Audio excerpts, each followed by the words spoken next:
Welcome back students, आप सभी का स्वागत है ट्रेंड्स एजुकेशन के चैनल पे। तो इस वीडियो में हम बात करेंगे साइंटिफिक मैनेजमेंट के बारे में। हमने लास्ट वीडियो में कवर किया था प्रिंसिपल ऑफ मैनेजमेंट के बारे में डिटेल्स में। अगर आपने उस वीडियो को नहीं देखा है तो सबसे पहले उस वीडियो को देख लीजिए, देन आफ्टर इस वीडियो को कंटिन्यू करिए। इसके अंदर जो है हम साइंटिफिक मैनेजमेंट के बारे में बात करेंगे। तो क्या होता है साइंटिफिक मैनेजमेंट और कब ये चालू हुआ था, किसने चालू किया था, इसके बारे में भी हम जान लेते। तो पहला इसका इंट्रोडक्शन पार्ट देख लेते हैं साइंटिफिक मैनेजमेंट का। तो क्या दिया गया है कि साइंटिफिक मैनेजमेंट जो है फ्रेडरिक विल्सन टेलर ने चालू किया था। फ्रेडरिक विल्सन टेलर ने चालू किया था। तो देखते हैं क्या दिया गया introduction. Taylor was an American who started his career as a machinist in medieval steelwork Philadelphia and gradually through his hard work and progress rose to the position of the chief engineer. He introduced the observation and experiment based on scientific area. Taylor's approach towards management is termed as scientific management. For this contribution in development of management through he is known as father of scientific management. तो क्या बोला गया, Taylor जो है ये कौन है, एक अमेरिकन मतलब एक चीफ इंजीनियर था जो कि ये एक कंपनी में काम करता था जो कि फिलिफाडिया में था, एक कंट्री का नाम है और कंपनी का नाम था मेडिवल स्टील वर्क। तो इसके अंदर जो है ये अपना काम करते करते जो है हार्डवर्क किया। हार्डवर्क करते करते ये जो है अपने उसी बिज़नेस के अंदर चीफ इंजीनियर के तौर पर हासिल कर लिया अपना पोजीशन। तो ये जो है इसने कई सारे ऐसे एक्सपेरिमेंट्स किए जो कि साइंटिफिक डेटा के ऊपर था और ये एक्सपेरिमेंट करते करते साइंटिफिक मैनेजमेंट एक नया थ्योरी लेकर आया दुनिया के सामने। और जो है इसमें ही बहुत सारा डेवलपमेंट कर दिया था इस फ्रेडरिक विल्सन टेलर ने, एफ.डब्ल्यू. टेलर ने। तो इसकी वजह से जो है दुनिया इसको जो है फादर ऑफ साइंटिफिक मैनेजमेंट भी कहते हैं। आगे देखते हैं। Taylor's management theory is based on scientific experiments. This theory involve the application of scientific approach to decision making and solving them at the same time. According to Taylor, problems should be solved by scientific techniques rather than the rule of thumb और trial और error approach. तो क्या बोला गया है कि Taylor बोलते हैं कि जो भी प्रॉब्लम आए, जो भी इश्यूज आ रहे हैं, तो उसे जो है आप एक्सपेरिमेंट के थ्रू और ऑन द स्पॉट आप सॉल्व करो। यानी कि इसको लंबे समय तक मत लेकर जाओ, एक ही समय में जैसे प्रॉब्लम आया उसका सॉल्यूशन ढूंढ लो, तो ही जाके कहीं ना कहीं बिजनेस जो है अपर लेवल तक डेवलपमेंट कर सकता है। तो इसके लिए कई सारे ऐसे टेक्निक्स लेके गए। तो टेलर्स बोलते हैं कि कोई भी प्रॉब्लम हो साइंटिफिक टेक्निक के हिसाब से सॉल्व करो, ना कि ट्रायल और एरर अप्रोच के हिसाब से या रूल ऑफ थंब के हिसाब से सॉल्व करना। तो आगे बात कर लेते हैं डेफिनेशंस के बारे में कि साइंटिफिक मैनेजमेंट का डेफिनेशंस क्या दिया गया है। फ्रेडरिक टेलर डेफिनेशन बताते हैं, scientific management consists of knowing what you want men to do exactly and seeing it that they do it in the best and cheapest manner। तो क्या बोला गया है कि साइंटिफिक मैनेजमेंट का मतलब है कि आपको पता रहना चाहिए कि आप कौन हो और आप क्या दे रहे हो किसको, और जो भी काम दे रहे हो क्या एग्जैक्टली कर रहा है या नहीं कर रहा उसको भी देखना, और कैसे कर रहा है उसको भी ऑब्जर्व करना, और चीपेस्ट मैनेज में कर रहा है कि नहीं। चीपेस्ट मैनर का मतलब होता है कि आसान तरीके से वो काम कर रहा है या नहीं कर रहा, उसे भी फोकस रखना। ओके, तो ये इंपॉर्टेंट था। उसके बाद हम देख रहे थे प्रिंसिपल ऑफ साइंटिफिक मैनेजमेंट के बारे में क्या बताया गया है। प्रिंसिपल ऑफ साइंटिफिक मैनेजमेंट पहला जो दिया गया है, science not rule of thumb. Science का मतलब है साइंटिफिक अप्रोच, और नॉट रूल ऑफ थंब का मतलब है कि आप जो है इसको डिले नहीं कर सकते हो, यानी कि बीच में जो है आप दखल अंदाजी नहीं कर सकते हो। जैसे प्रॉब्लम आया उस वैसे ही सॉल्व करना, ये होता है साइंस। ठीक है, तो क्या बोला गया है, in order to increase organisational efficiency the rule of thumb method should be substituted with the method of developed through scientific analysis of work. Rule of thumb decisions are based on personal judgment of the management.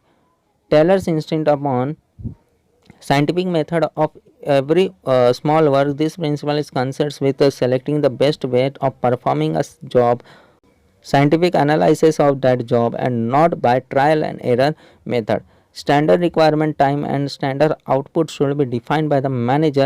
This will help in saving time and human energy and will result in expected standard output. According to Taylor, every a small production activity like loading iron sheets into box car can be scientific plant. तो क्या बोला गया है, science not rule of thumb का मतलब क्या है। Science का मतलब है तो बता दिया कि साइंटिफिक अप्रोच होता है और रूल ऑफ थंब का मतलब है कि यहाँ पे जो है सिंगल कोई भी पर्सन सारे डिसीजंस ले रहा है, किसी को पूछ नहीं रहा है, चाहे गलत हो या सही हो, उसे ही बोला गया रूल ऑफ थंब। तो ठीक है, तो इसको जो है साइंटिफिक अप्रोच के हिसाब से होना चाहिए, नॉट रूल ऑफ थंब के हिसाब से होना चाहिए। तो जो हमारे FW टेलर जी है, तो उन्होंने यही बताया कि साइंटिफिक अप्रोच निभाया जाए तो ज़्यादा बेटर और ज़्यादा अच्छे से इफ़िशेंटली वर्क होगा। ठीक है, तो जो वर्क होगा वो तो स्मॉल स्मॉल पार्ट में ही जो जिसको जो देना है उसके हिसाब से देना, उनको कंट्रोल करना और देखना कि कैसे वर्क हो रहा है नहीं हो रहा है, और उसके हिसाब से जो साइंटिफिक अप्रोच को मतलब उसी के अंदर अप्लाइड कर देना। ठीक है, तो यही चीज़ बताया गया है साइंटिफिक अप्रोच के अंदर, और साइंटिफिकली प्लान्ड होना चाहिए, चाहे वो छोटा से छोटा काम ही क्यों ना हो, चाहे वो गाड़ी के अंदर लोडिंग करना हो, निकालना हो, या फिर पैकिंग वगैरह करना हो, या फिर सिस्टमेटिक वे में प्रोडक्शन करना हो, तो ये सब साइंटिफिक अप्रोच के हिसाब से साइंटिफिकली प्लान्ड होना चाहिए। यही टेलर जी बताना चाहते हैं हमें। नेक्स्ट बात करते हैं harmony not Discord.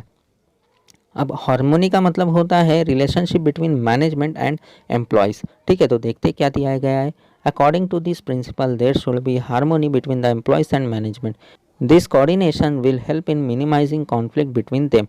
Perfect understanding between employees and management will be helpful in creating healthy work environment for achieving the desired goal, that is success. Organization should think about maximum prosperity of employees also. तो क्या बोला गया, harmony और not Discord का मतलब है, harmony का मतलब वही बोला गया कि जो भी एम्प्लॉयज़ और वर्कर के बीच में, सॉरी एम्प्लॉयज़ और मैनेजमेंट के बीच में जो भी काम हो रहे हैं वो अच्छी तरह से हो, दोनों आपस में समझे, ना कि झगड़ा करे। अगर दोनों अच्छे से समझ गए तो काम बहुत बेहतर होगा, नहीं समझे तो यहाँ पे कॉन्फ्लिक्ट होने के चांसेस बढ़ जाएंगे। तो यही बोला गया कि हार्मोनी का मतलब यहाँ पे जो है एम्प्लॉयज़ और मैनेजमेंट के बीच में अगर सही से रिलेशनशिप क्रिएट होगा तो बिजनेस इजीली अपने डिज़ायर गोल तक पहुंच जाएगा और सक्सेस करेगा। अगर नहीं रिलेशनशिप अच्छा रहा तो ना ही एम्प्लॉय अच्छे से काम कर पाएंगे, ना ही मैनेजमेंट, तो इसके वजह से कहीं ना कहीं बिजनेस पे इफेक्ट पड़ेगा। तो वही बोला गया कि एम्प्लॉयज़ और मैनेजमेंट अगर अच्छे से रहते हैं, दोनों आपस को समझते हैं, म्यूचुअल अंडरस्टैंडिंग है दोनों के बीच में, तो इससे क्या होगा, मैक्सिमम प्रॉस्पेरिटी मिलेगा, बिजनेस को भी मिलेगा, एम्प्लॉयज़ को भी मिलेगा और मैनेजमेंट को भी मिलेगा। नेक्स्ट बात करते हैं मेंटल रिवॉल्यूशन। अब मेंटल रिवॉल्यूशन क्या कहता है इसके बारे में जान लेते हैं। Tyler introduced the concept of mental revolution. This principle focus on change in the attitude of employees and management towards each other. Both should realize their equal importance in organizations. They should give full cooperations for achieving goal of organization. This will increase productivity and profit. तो क्या बोला गया है कि mental revolution का मतलब है कि यहाँ पे जो है एम्प्लॉयज़ क्या सोच रहे हैं, उनके दिमाग में क्या चल रहा है, तो उनके एटीट्यूड को पता करना कि क्या चल रहा है उनके माइंड में, और उनके हिसाब से रिएक्ट करना, अगर गलत है तो उसको सही करना, और कोई एम्प्लॉयज़ अगर अपने दिमाग से काम कर रहा है तो उसके अंदर और नए नए तरीके लेकर आना, आइडियाज़ वगैरह लेकर आना। तो इससे क्या होगा, इनडायरेक्टली जो बिजनेस का जो गोल सेट किया गया है वो गोल अचीव हो जाएगा, और एक तरीके का ये भी फ़ायदा होगा कि जितने भी एम्प्लॉयज़ और मैनेजमेंट है उनके बीच में कोऑर्डिनेशन बन जाएगा, कॉर्पोरेशन बन जाएगा। ठीक है, अगला बात करते हैं कॉर्पोरेशन नॉट इंडिविजुअलिज्म्स। कॉर्पोरेशंस का मतलब क्या, वही कि कंट्रोल, कॉर्पोरेशंस के अंदर जो है कंट्रोल करना आ जाता है, कॉर्पोरेशन के अंदर जो है यूनिटी आ जाती है। ठीक है, ऑर्डर्स वगैरह, रिस्पेक्ट वगैरह सब आ जाता है कॉर्पोरेशंस में।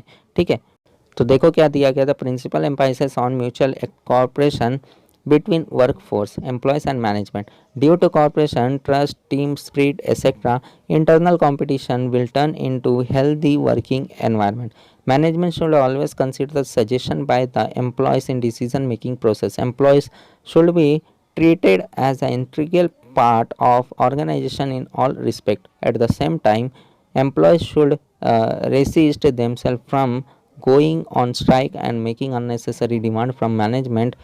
They should treat each other to as two pillar of organisation. तो क्या बोला गया है कि कॉर्पोरेशन अगर होगा वर्क फोर्स के अंदर, चाहे वो एम्प्लॉयज़ है, वर्कर है, मैनेजमेंट है, या कोई अदर पर्सन क्यों ना हो, अगर एक तरीके का कॉर्पोरेशन बना रहा तो कॉर्पोरेशन की वजह से क्या होगा कि जो भी काम कर रहे हैं तो आपस में म्यूचुअल अंडरस्टैंडिंग के हिसाब से जॉब करेंगे, जिसको बोला गया है हेल्दी वर्किंग एनवायरनमेंट। ठीक है, और इसी के वजह से क्या होगा, फ्यूचर में जब जाएंगे तो फ्यूचर में जो है एक तरीके का जो भी प्रॉब्लम आने वाले हैं बिजनेस के पास, चाहे वो स्ट्राइक से रिलेटेड हो, नए नए डिमांड से रिलेटेड हो, यानी या फिर वर्कर का जो है कोई अननेसेसरी डिमांड है, या मैनेजमेंट दखल अंदाजी कर रहा है, तो कॉरपोरेशन होगा, आपस में जो है सही से म्यूचुअल अंडरस्टैंडिंग होगी, तो इससे जो है ये सारे प्रॉब्लम बिजनेस में भी नहीं आ सकते और लोग जो अच्छे से काम करेंगे, जिसकी वजह से गोल जल्दी अचीव हो जाएगा और जो है बिजनेस फ्यूचर में सक्सेस जल्दी कर पाएगा।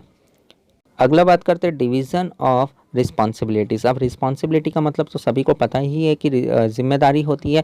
अब डिवीज़न क्या बोलता है कि वो सारे जिम्मेदारी को, चाहे जो भी लेवल पे मैनेजमेंट हो, चाहे टॉप लेवल हो, मिडल हो या लोअर हो, सभी को उनके हिसाब से रिस्पॉन्सिबिलिटी बांट दो। देखते क्या दिया है, proper division of work should always be accompanied with divisions of responsibility between the management and employees. Major planning is done by the top or middle level management authority, whereas employees are concentrating on its execution.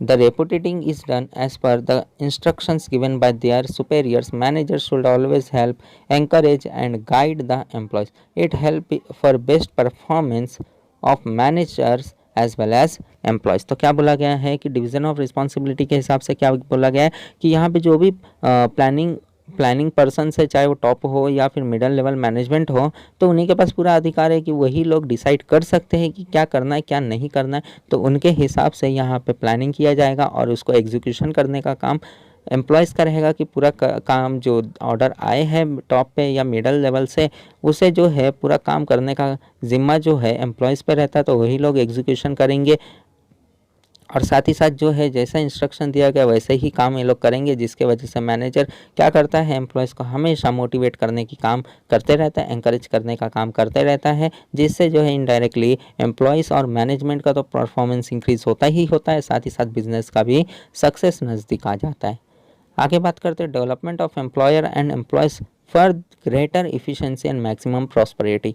तो क्या बोला गया, maximum prosperity का मतलब simple भाषा में बोलूँ तो रिस्पेक्ट होगा, ठीक है। तो उसको डेवलपमेंट करना, चाहे वो एम्प्लॉयर हो या एम्प्लॉय हो। तो देखते क्या दिया गया है, best performance of any organisation always depend on the skills and capabilities of its employees to the greatest extent.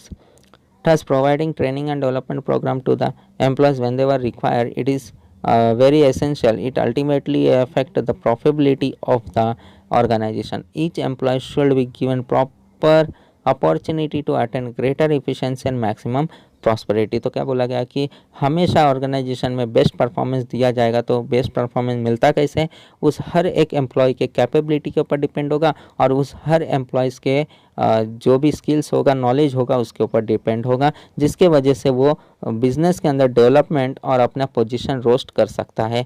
तो इसी की वजह से क्या होगा कि बिज़नेस के अंदर नए नए अपॉर्चुनिटीज़ आएगा और साथ ही साथ बिज़नेस कहीं ना कहीं सक्सेस भी करेगा और प्रॉफिट भी होते रहेगा। तो ये सब कैसे होगा, ये सब तब होगा जब बिज़नेस के अंदर एम्प्लॉयर और एम्प्लॉयज़ में मैक्सिमम प्रॉस्पेरिटी रहेगी, रिस्पेक्ट होगी, ठीक है। तो इसी के वजह से जो है बिज़नेस कहीं ना कहीं डेवलप होगा, सक्सेस होगा और कॉम्पिटिटिव एज में कंपटीशन एडवांटेजेस ले सकता है, ठीक है। तो इस वीडियो में बस इतना ही हमें देखना था साइंटिफिक मैनेजमेंट का, जो हमने इंट्रोडक्शन पार्ट भी देखा और उसके प्रिंसिपल्स भी देख लिए।